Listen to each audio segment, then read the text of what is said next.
міне мен холодецке кірістім. Қазақша дірлік дейді. Бір сирақ қана салып қойдым. Екінші сирақты салмадым. Біз енді семьямыз аз болғандықтан бала шаға бізде көп холодецті жей бермейді. Біз папам секунд жейміз деп. Қалған сирақтарымды міне жуып қойдым. Сайлап тұр, бүткіл сүйектерін мына жерге бәрін шауып береді ғой. Мына жіліктің майы шығу үшін міндетті түрде шабамыз біз. Былай ұзыннан пісірмейміз, міндетті түрде шауып тастаймыз. Осы жерде шапқаннан кейін мына сүйектерін бәрін алып міне шайып суға бір-бірден морозилікке салып қоямын.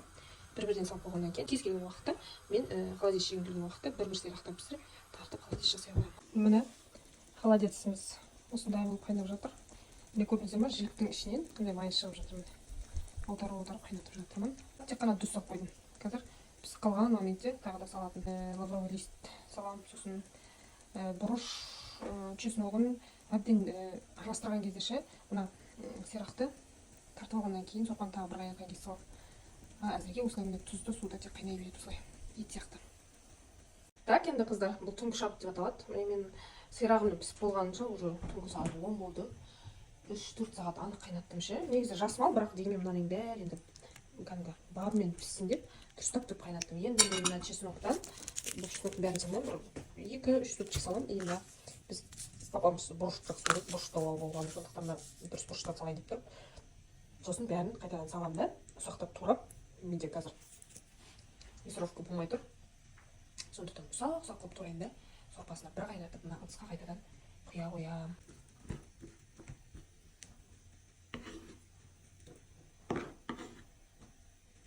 Міне осылай бәрін турап алып жатырмын.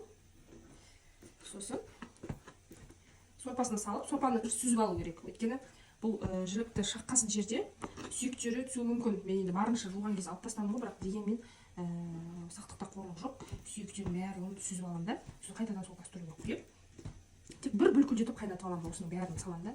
Тұзы жақсы, тұзы салынып тұр. Енді тек бұрышы мен чесногын саламын. Осы жолы жуа салмайын деп шештім.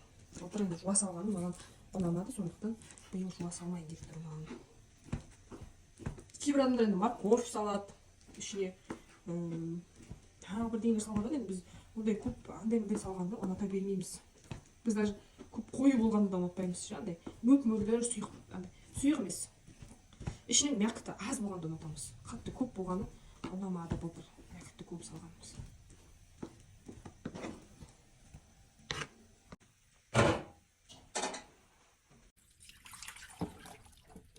Сүзіп алғанымыз абзал. Міне көрдіңіздер ғой. Ішінде ұсақ қана бір-екі сүйегі бар екен. Ол кетпеген дұрыс. Сорпаны астын жақтық. Ендігі кезекте жаңа тураған менің заттарымызды ішіне саламыз.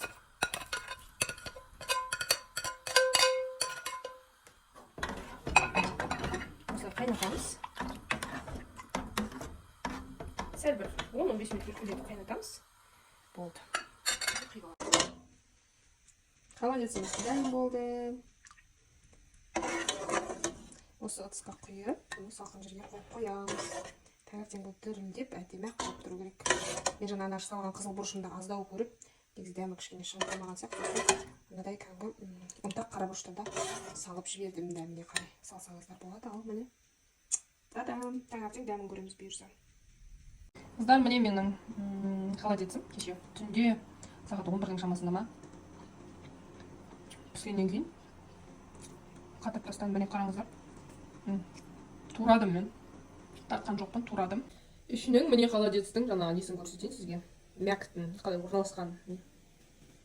Осылай. Әдемді. Жегенде прям күшті. Арасында нелер бар. Көп жерінде сорпасы бар.